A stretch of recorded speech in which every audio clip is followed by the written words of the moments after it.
Hello, the bookshelf tour continues, and well, if we now get into a lot of books that are from probably from my teenage years, and that is Robert E. Howard, most famous for his Conan series. This is the collected, complete chronicles. It's all the collected short stories of Robert E. Howard's Conan.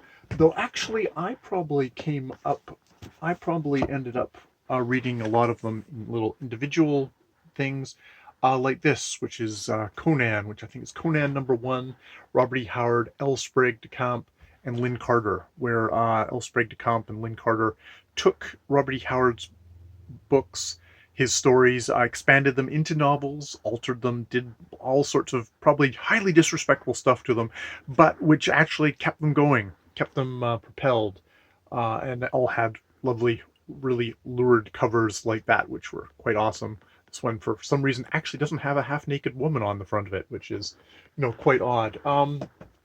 I also really enjoy the Heroes of Bear Creek, Breckenridge Meyer, where is it?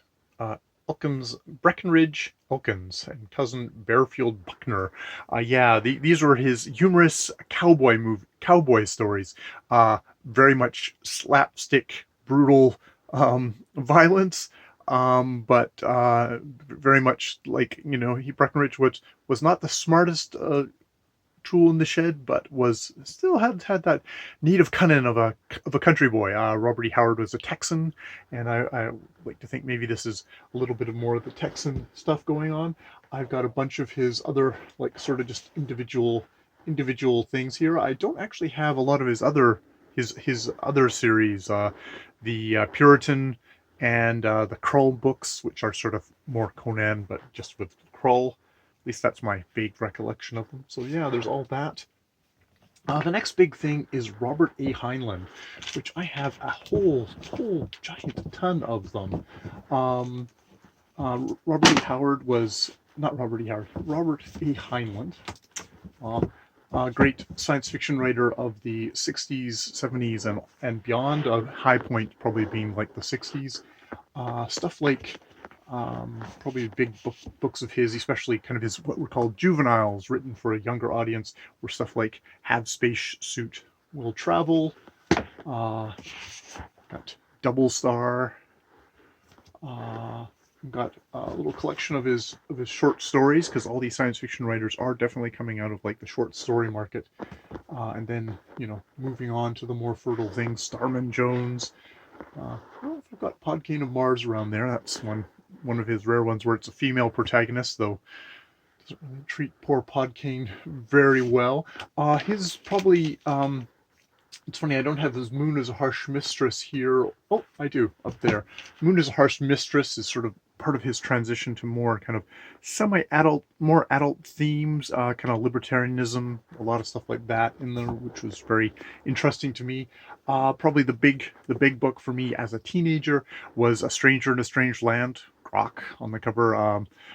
Young guy, raised by Martians, kind of Ray Bradbury-ish Martians, comes back to Earth, forms a cult. There's sort of basically kind of sexual revolution.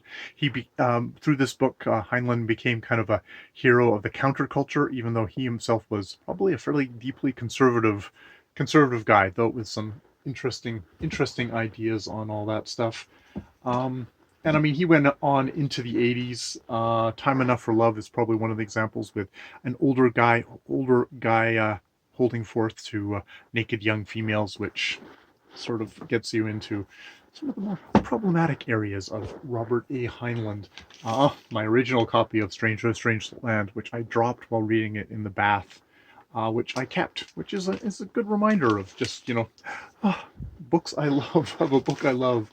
We've got a little bit of, then we switch over to Katsu Ishiguro, who I really love a lot of his books. For some reason, I guess this is the one that I've held on to, which is the Unconsoled, which is after is after his big, I guess, the breakout one, which is Remains of the Day.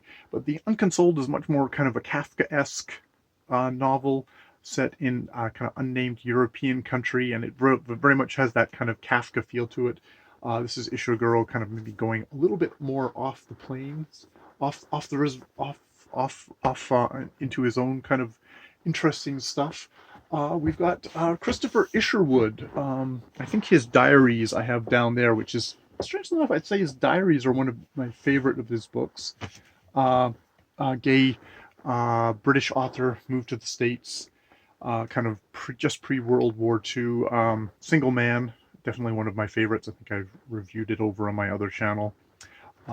Yeah, beautiful, very very precise writer. There's his next volume of diaries, which I don't think I enjoyed as much as the first volume. And yeah, then I've got like he did a lot of books which like Christopher and His Kind, and The Lion in the Shadows. A lot of kind of very kind of autobiographical books. I think The Lion in the Shadows is subtitled "An Education in the '20s." Lion in Shadows was first published in 1937. It's not ordinary journalistic in the word autobiography, not even entirely true. The book sets to describe the first stages in the lifelong education of a novelist. So it's very much it's autobiography. I think he writes it in like the third person though. He talks about himself in the third person, which is interesting. And next we go on to Jay's, which I think I will leave till next time. So yeah, that's this shelf basically done because I'll transition over into next shelf down below for the next one. I guess I better tidy things up before I head off to work. More videos later.